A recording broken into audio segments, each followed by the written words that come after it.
There is no time but now. There is no place but here.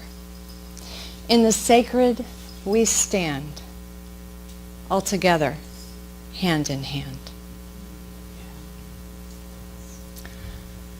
Sri Amma Bhagavan said, there are no prerequisites to experience grace other than a personal relationship to the divine. No other prerequisites. There's nothing we need to do. Bernie and Stefan just gave my talk. It's perfect. I'm just like, I couldn't have been better set up.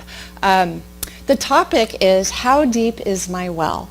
And when Gail first told me a few weeks ago that that was the talk title, the first thing I thought of, because of where I was in my life, was balance and giving out a lot and serving a lot. And how deep is my reservoir? Do I have anything more to give? You know, and that need to fill back up as a minister and as someone who serves others. And what I realized later is like, oh, no, that isn't quite it.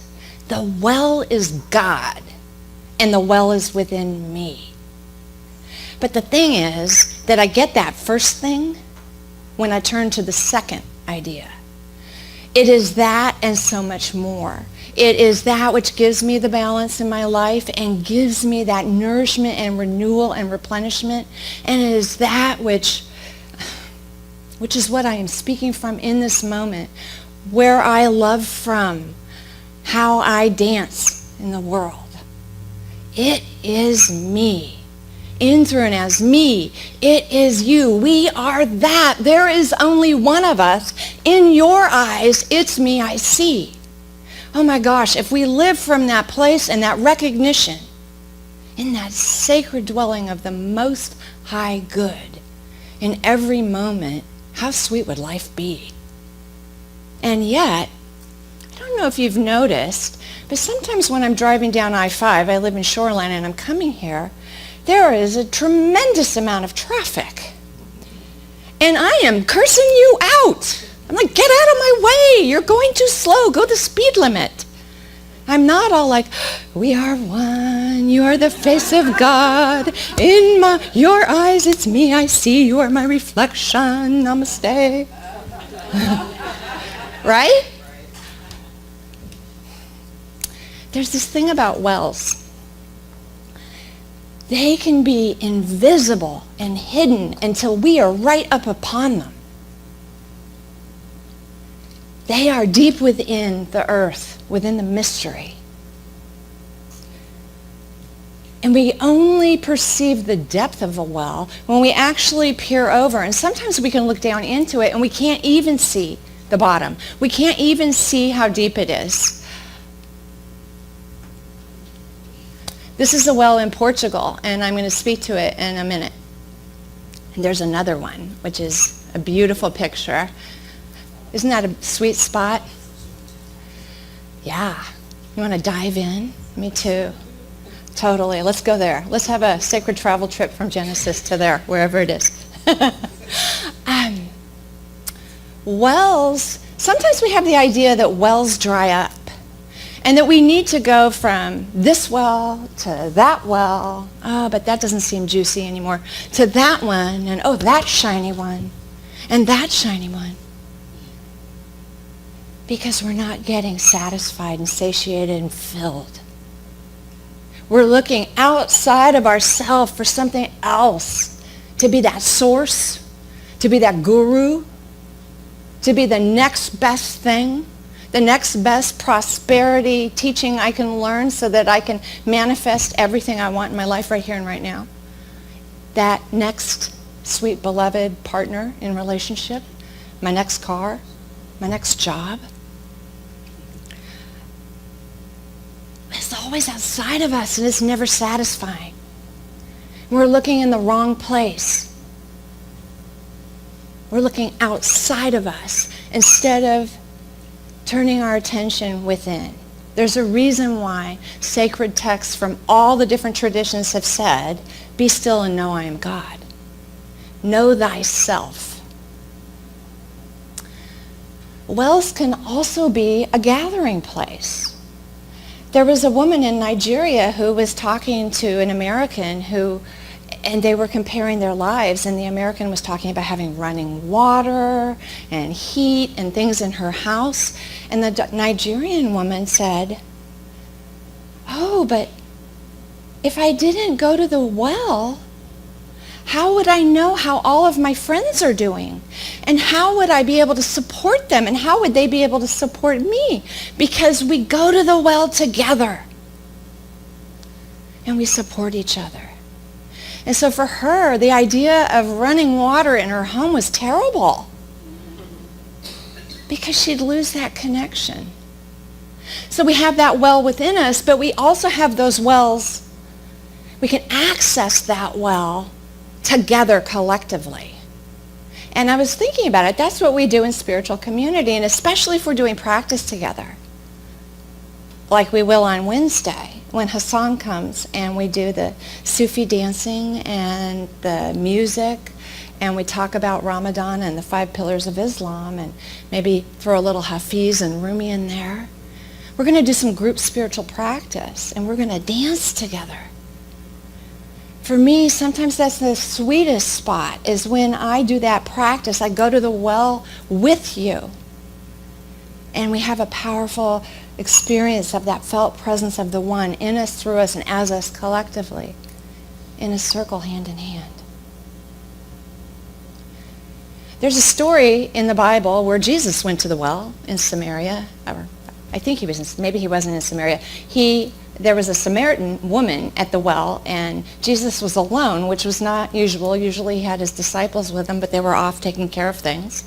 And it was noon. It was the hot point of the day, and he was thirsty, and he asked the woman to give him a drink of water from the well, and she gave him the 3rd degree.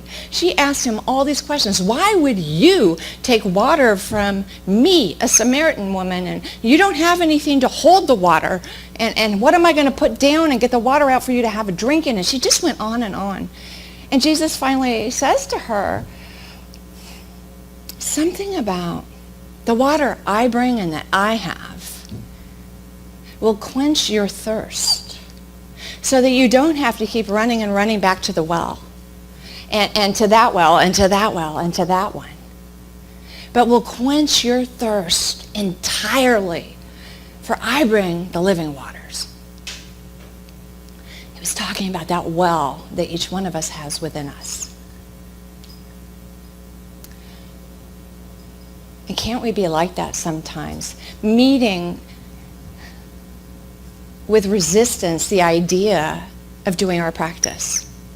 Oh, but I have a teenager. I got to drive her to school, and then there's the dogs, and I need to take him to the groomer, and then the house needs to be cleaned because I have a group coming over that I'm hosting. I need to go to the grocery store and buy something to have for food for that. And oh, I have a talk I have to write, and I've got a class I need to prepare for, and I have to read all the papers everybody wrote and put my feedback on them and return them. I need to go to the well first. If I go to the well and I dive into the depths, everything else is taken care of.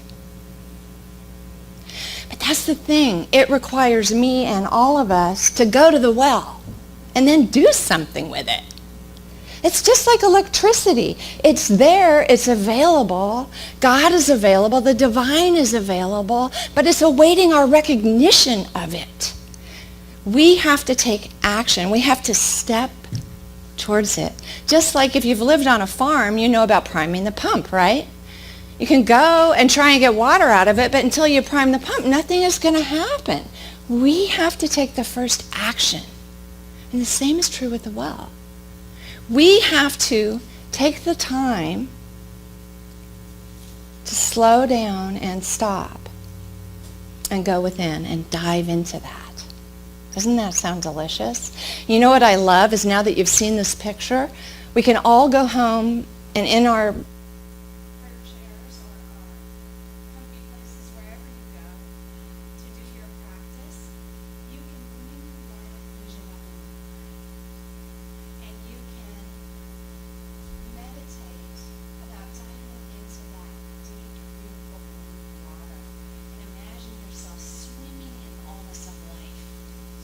because that is the truth of who we are. Always. But we get distracted, right? We get distracted by all the other shiny wells like Facebook and Instagram for my daughter and Netflix. That's a great one. And what about CNN or politics or anything like that where we just, our attention can become divided and we turn away from that well. Recently I read the first law of success in Deepak Chopra's book, The 7 Spiritual Laws of Success. And the first one is about the law of pure potentiality. And it states, I want to get this right, that the source of all creation is pure consciousness. When we realize our true self is one of pure potentiality, we align with the power that manifests everything. The other name for the law of pure potentiality is the law of unity, that we are one, that there is only one of us, that we are that thing itself. And then Deepak goes on to talk about kind of quantum physics terms. He talks about self-referral and object referral. And self-referral is when we are having an internal experience recognizing the higher self within us. It's that capital S self. And when we go there and we operate from that place of recognition of our oneness, we have a lasting, permanent power that we are operating from. And that is the most potent place that we can create anything in our lives. That is the juicy turbo button for planting our intentions into the law. Now, often we're operating from object referral, and that is a reference point of our ego, and that is operating from fear, and that's maybe where we get into control or struggle or resistance, and we are placing our hopes and our attention on something outside of ourselves, like the job, or the boyfriend, or the perfect apartment. And I don't know about you, but when I'm in that ego object referral place, I'm operating from how can I make this happen? And I'm thinking about ways that I can force the good I'd like to have in my life into being. But the thing is, that kind of power is temporary, and it's only present as long as that object is out there. So if I get fired from the job and the boyfriend leaves and I get evicted from my apartment, uh-oh, there's no more power. Now that self-referral of connecting with and operating from and recognizing my oneness with all life and that I am standing in the ground of consciousness and that is the being that I am and that you are and that we are together. That is bonding. That is love. And that power is eternal. Always available. Always present. We can't escape from it. It's our nature and we're immersed in it. But we have to recognize it and turn to it. So Deepak suggests that we do a few things, which go with the idea of going to the well. Turning to the well and recognizing how deep it is. One is we spend time in silence every day. Silence, that means cell phones down. That means no music playing. That one was interesting for me because I love to meditate with music. I love to chant. No music. Silence. No distractions. It can be in nature. It can be in my living room. It can be here. He then suggests that we spend 2 times a day meditating, in the morning and at night. And he suggests 30 minutes a time. And I say, I invite you, do what you can and let it build. If you start with 1 minute, fantastic. And then the next time do 2. And just increase it. He then says the third step is to practice non-judgment. And that is letting go of our resistance and our attachment. Not just all you all, but to myself and to my thoughts, to anything. Because I don't know about you, but I spend a lot of time judging sometimes when I'm in that place, when I'm definitely in the ego seat and I'm not coming from my completely blissed out place, when I'm not completely hooked in and tapped into the well, like when I'm on the freeway at rush hour, or 99 trying to get here and do a Wednesday evening service, I can be a little judgmental. My thoughts cannot be a safe place.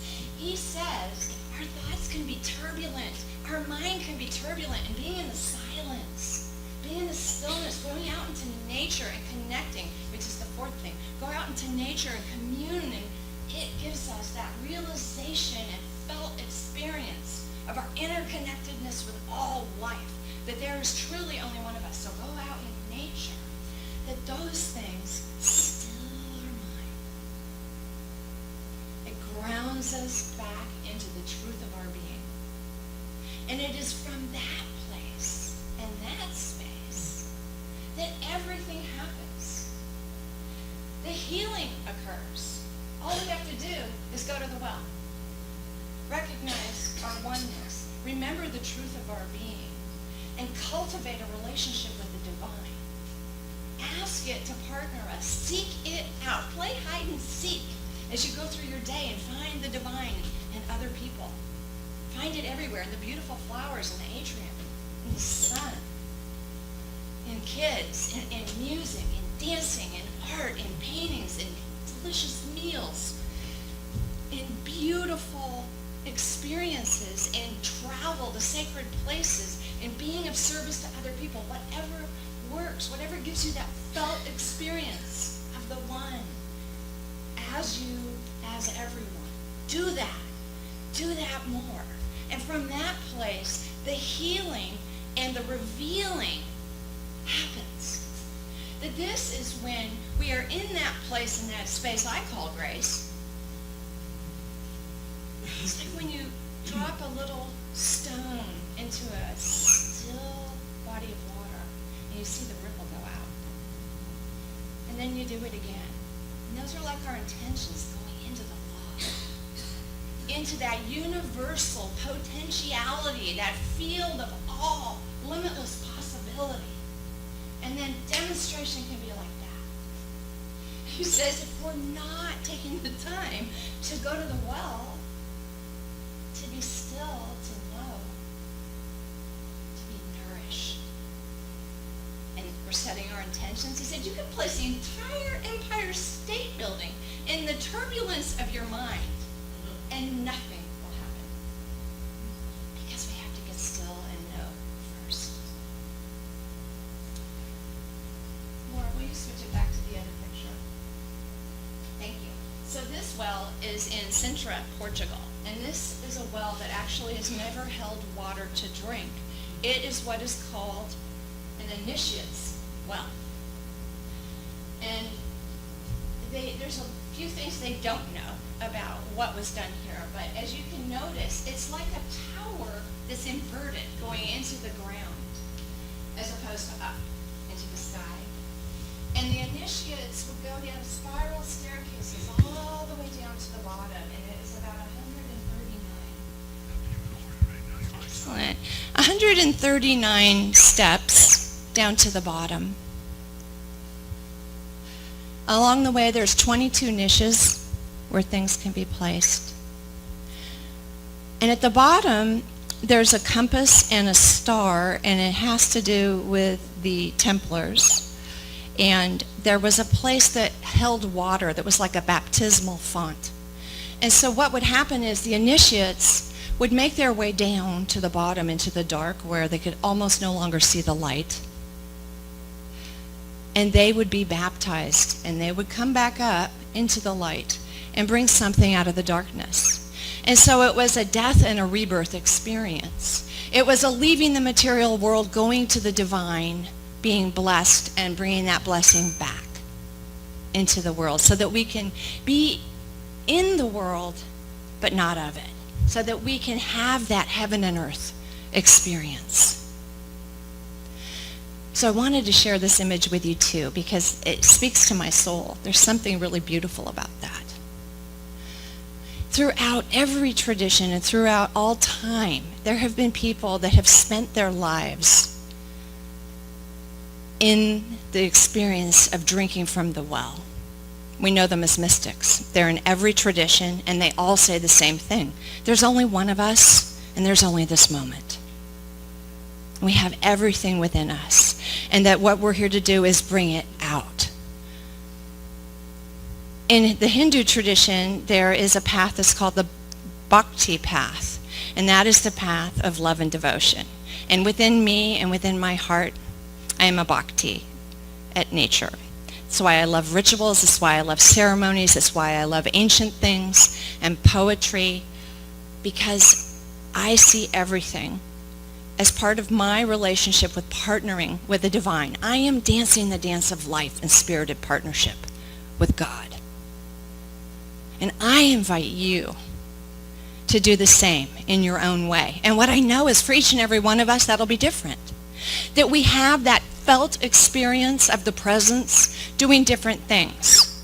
It can happen for me in the middle of speaking a prayer, or working with a client, or teaching a class, or marrying a couple. Out in nature. I know a friend that likes to sail or be in a boat, and that's her place to know the presence. I had a 3 or 4 year period of my life where I spent my day doing this. About 3 hours of spiritual practice. I chanted, I meditated, I prayed, and I wrote in my journal, and I wrote it as a love letter to God every day.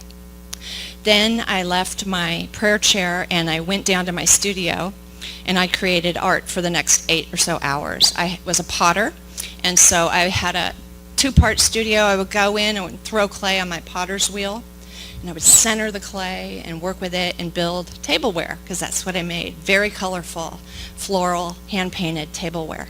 And I would go in my other studio and I would paint the pieces. And the way that I did it, I had to do 3 coats of every detail for it to come through when it was fired. So I was in there a lot, and I was painting a lot, and I was always playing music, tons of different kinds of music. And I would go into either one of those rooms and I would sit down and I would be in the zone. I would be in the flow. Time stopped and stood still. And I was in this delicious, I don't even know what to call it, this with the divine. And I would emerge later from my studio. And whatever had been on my mind or maybe troubling my heart that day would be resolved magically just by me going in and doing my thing, plugging in, drinking from the well. Then I would go to meetings, and I was sponsoring 7 women at the time, and I was doing a lot of service, and I was going to a spiritual community. So I spent my entire time courting the divine, the beloved, practicing the presence that we are. I'm so grateful I had that time in my life. I'm so grateful I had 3 or 4 years of living that way, of being serene and at peace and joyful and connected and knowing Spirit was right where I was in every moment. Because you know what? My life since then is not like that in every moment. And I'm grateful that I can recall that experience and that I know it's true. And I can be in a traffic jam and I can use a mantra that takes me back to the truth. Reverend Edward Viljoen, when he went to Thailand and was talking to some monks and abbots there, and he was talking to them about their malas, their prayer beads, and their mantras that they used. Well, one of them said to him, "What is your tradition's mantra?" And he thought about it for a minute, and he said, "There is one life.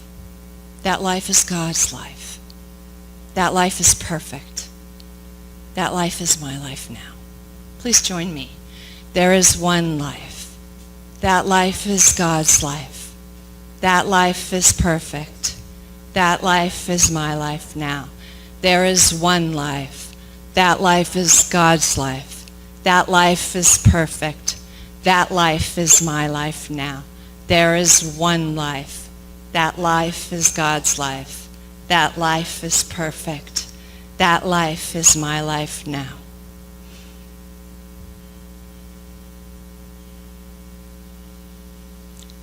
breathe that in.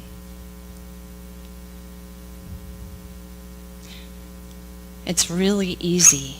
It's quick. It's something you can remember and we can take into the midst of whatever is showing up in our life to remind us of the truth of our being. And so I invite you to find those practices and things for you that help you recognize and remember the truth of your being, and to plug in, to go within, and to remember your well is inexhaustible.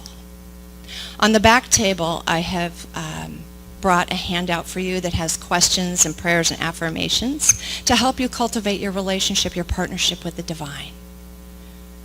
I know that each one of us has a different practice and a different way. I invite you this week to set an extra place at your table, to open your life, every area of it, to the one who truly is already there. But I don't know about you, but sometimes maybe I'm thinking God's not in my finances.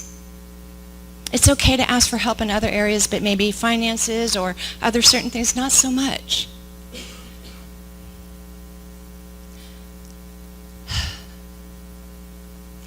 Recently, I've been on a job search. I've been a sole proprietor and an independent contractor and an intermittent staff member for a number of years, and I have about $10,000 in dental work, and I have a need for balance in my life, and so I am looking for full-time work. And when I started looking, I was coming from that ego object referral place thinking, what do I have to share? And maybe I should just go back to doing what I did like 20 years ago, and thinking only that big. And as I've moved through the process, I remembered, oh my gosh, I didn't go to God first. And so I started over. And I wrote a covenant, which is a sacred contract with the divine. And I asked for what I would like, which is to have right livelihood, which is where what we're good at and we have talents and skills at, and what brings us joy and what makes a contribution in the world is also something we can be paid for, that little space where all those parts overlap. And I asked for that. And I said, I'd love to be of service. And I leave it to you, who is me, inside of me in the well, to partner with me in this journey so that it can be easy and effortless. And so I'm in my right place with the right people doing my right work. It's a match made in heaven. I wrote that. I have 2 positions which I have been sought out for that are bigger than I can even imagine doing. It's beyond my wheelhouse of what is possible for me. And it happened right after I wrote the covenant and started taking that into my daily spiritual practice and started returning to the well, started spending more time in the stillness. And what I realized is it doesn't even matter if I get the job. What matters is the shift in me, and coming from that place of recognizing the truth of my being and who I am and what I have to offer and what I bring. And I got that through this practice. I'd like to read you a little saying by Jack Addington. It says, God is the only power in my life. God is the only power in my life. Nothing from without can touch the perfect life of God within me. I am a perfect child of God, and nothing that anyone has ever done or said can interfere with my divine inheritance. The power of God is greater than any circumstance in my life. The strength of God is mine to use. Turning away from all feelings of inadequacy, I discover that all that I need is within me right now. As I forgive the past, I find that I have nothing to atone for and nothing to run away from. Casting off the old me, I discover my true self. I take dominion in my life. Old habits have no power over me. Conditions have no power over me. Personalities have no power over me. I take dominion. I am whole. I am free. I am complete now and forevermore. So I invite you to talk to the beloved, the divine, as if it is your very best friend. Invite it into every nook and cranny of your life. And remember to go to the well and drink deeply. Let us pray. So right here and right now, I just acknowledge that there is that one life, that one power, that one presence, that one love. God itself. And that all that it encompasses, all that it is, all that it has ever put into motion and expressed and created is fully present and available and expressing in, through, and as me, in, through, and as each and every one of us, that we are that. That the wave is in the ocean and the ocean is in the wave, that there is no separation between me and thou.